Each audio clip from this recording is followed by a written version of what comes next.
سلام، من سحرم. به کانال یوتیوب من خوش اومدید. جشنواره ونیز سال 2023 برگزار شد و بهترین آثارش معرفی شدن که جایزه بهترین فیلم به پور درینکس تعلق گرفت که جایزه شیر طلایی رو برد به کارگردانی یوگوس لانتیموس. به همین مناسبت من تصمیم گرفتم که بهترین این کارگردان رو بهتون معرفی کنم. یوگوس لانتیموس یک کارگردان 50 ساله اهل آتن یونانه و از نوابغ کارگردانی دنیا به حساب میاد. هم کارگردانه و هم فیلمنامه نویسه و معمولاً فیلماشو خودش مینویسه. خب تو خیلی از آثارش از محل تولدش یونان وام گرفته و از اسطوره‌های یونان کمک گرفته. آثارش بیشتر جنایی و کمدی سیاه و فلسفی و روانشناختی هستن که میشه یه سری از آثارشو گفت که توی ژانر وحشت هم میتونن قرار. قبل از اینکه تبدیل به کارگردان بشه موزیک ویدیو میساخت، فیلم کوتاه میساخت و من داشتم رزومه‌شو که میخوندم یکی از جالب ترین چیزایی که توی رزومش بود و من خیلی خوشم اومد این بودش که توی تیم برگزار کننده مراسم آغازین و پایانی المپیک آتن سال 2004 بوده. حالا من چجوری با این کارگردان آشنا شدم؟ من چند سال قبل یک کوئسچن باکس توی اینستاگرامم گذاشتم و به فالوورام گفتم که فیلم به معرفی کنید. بعد یکی از دوستان اومد گفتش که فیلم داگتوس رو ببینم ازش که فیلم چجوریه و اینا. گفتش که فقط ببین دیگه، ببین فیلم خوبیه. من این فیلم رو رفتم دیدم و بعد از اینکه فیلم تموم شد من یه ساعت داشتم به در و دیوار اتاقم نگاه میکردم و من این لحظه رو خیلی دوست دارم که از واقعیت فیلم باید به واقعیت دنیا برگردم. این نشون میده که اون فیلم چقدر درگیر کننده بوده و چقدر کار خودش رو خوب انجام داده.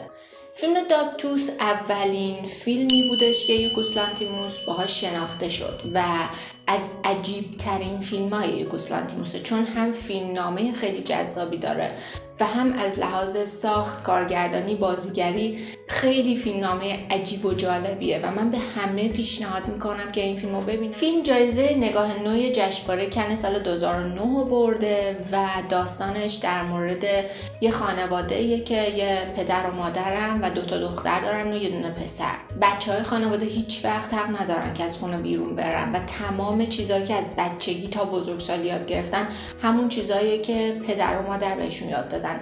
شما تصور کنید از تلویزیون، از برنامه‌هایی که می‌بینن تا چیزایی که یاد گرفتن، چیزایی که بلدن بخونن و بنویسن، هیچ کدومشون از محیط بیرون نیست و با هیچ کس اینا ارتباط نداشتن. این فیلم پر از نماده و پر از المان‌هایی که یک جامعه کوچک دیکتاتوری رو داره نشون میده که پدر این جامعه نقش رهبر رو داره، مادر نقش فرمانبردار رو داره و بچه‌ها کاملا برده هستن. توی تمام این مدت شما دلهره و عذاب حس می‌کنید به خاطر چیزی که این بچه‌ها دارن تحمل می‌کنن توی این خانواده.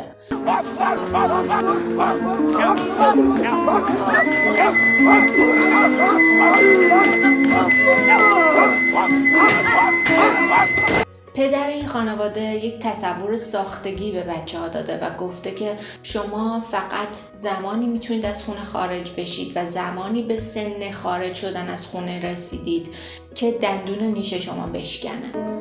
Ένα παιδί είναι έτοιμο να φύγει από το σπίτι του όταν. Πέσει ο δεξιός κοινόδοντος. Μόνο τότε ο οργανισμός είναι έτοιμος. این فیلم حرفای زیادی برای گفتن داره و اون زمانی که اکران شد خیلی از منتقدا اومدن یوگوس لانتیموس رو به خاطر این فیلمش تحسین کردن. توی این فیلم فقط یک نفر حق داره بیاد وارد خانواده بشه و اون یک پرستار یا یه مربیه که میاد و میره. هواپیما نقش دشمن رو داره. گربه‌ای که از داخل اون فنسایی که پدر و مادر خانواده دور خونه کشیدن وقتی وارد خونه میشه نقش دشمن رو داره و حق دارن بچه‌ها که گربه رو بکشن.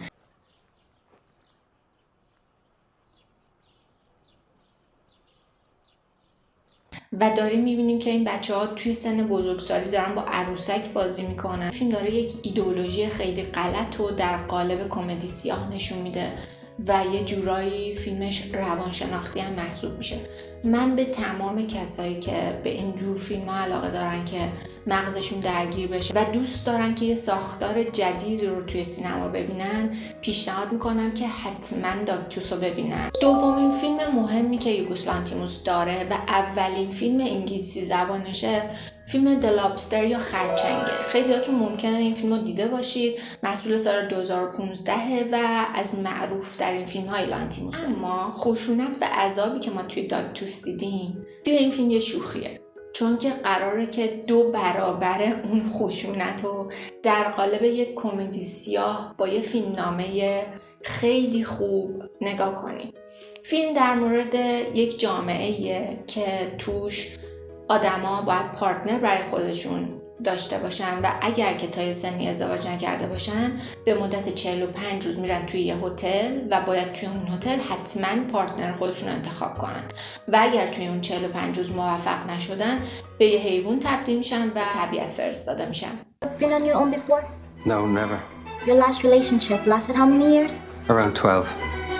Sexual preference? Women. Is there a bisexual option available?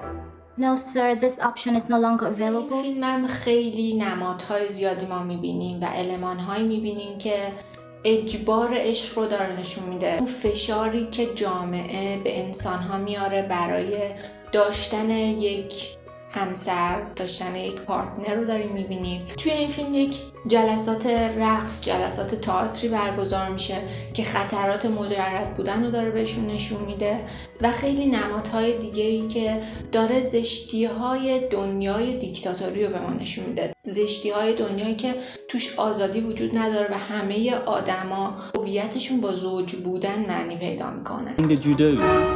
Just depends on the music. Mind if I join you?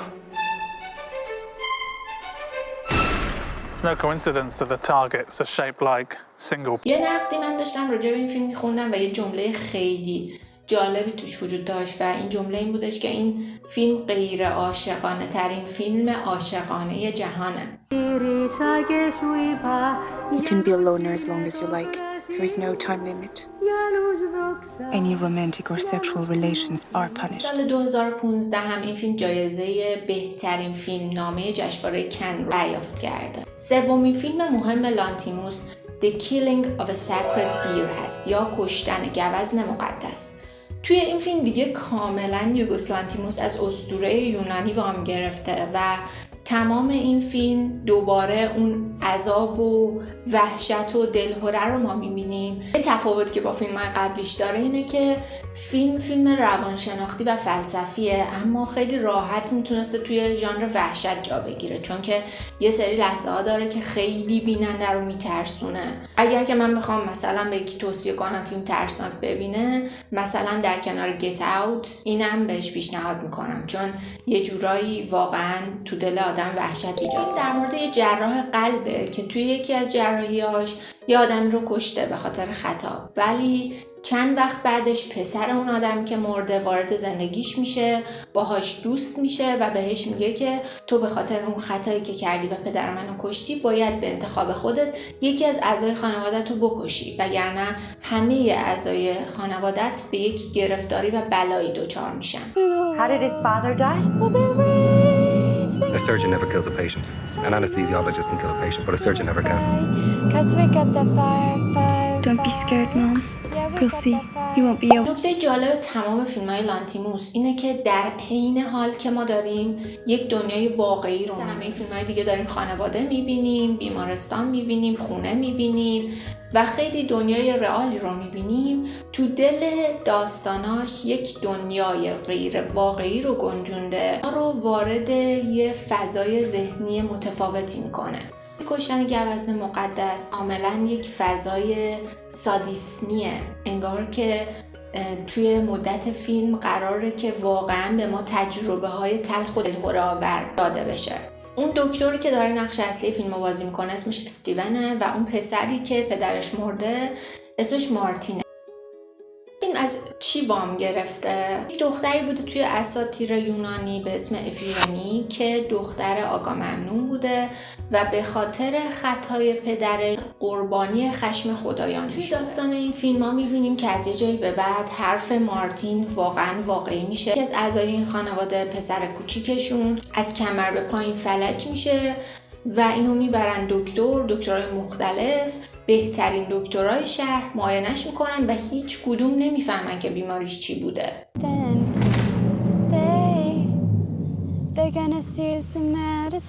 I'm really sorry about Bod. It's nothing serious. No, it is. انگار مارتین توی این فیلم واقعا قدرت‌های ماورالطبیعه داره.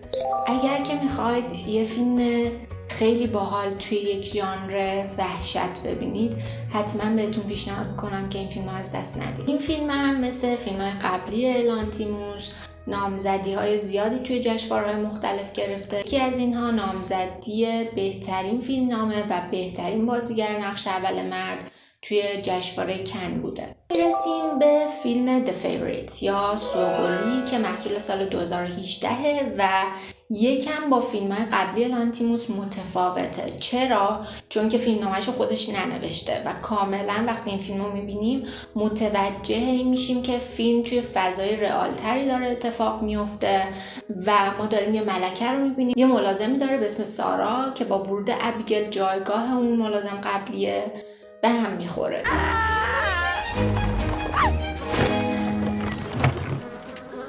I apologize for my appearance. I hoped I might be employed here by you. As something. A monster for the children to play with, perhaps.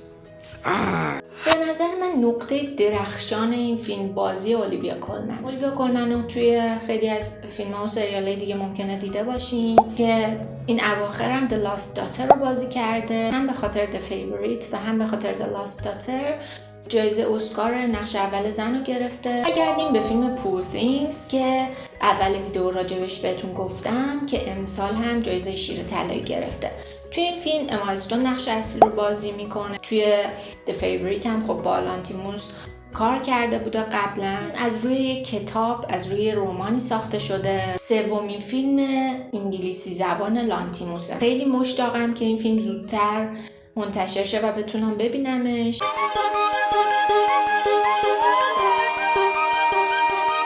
Tell me, where did she come from? I shall. For it is a happy tale. I am Bella Baxter, and there is a world to enjoy. Circumnavigate. پیشنهاد میکنم فیلم های لانتیموس رو ببینید، مخصوصا داگتوسشو. مرسی که تا اینجای ویدیو همراه من بودید. اگه این ویدیو رو دوست داشتید لایک کنید، سابسکرایب کنید و به دوستاتون معرفی کنید. فعلا خداحافظ.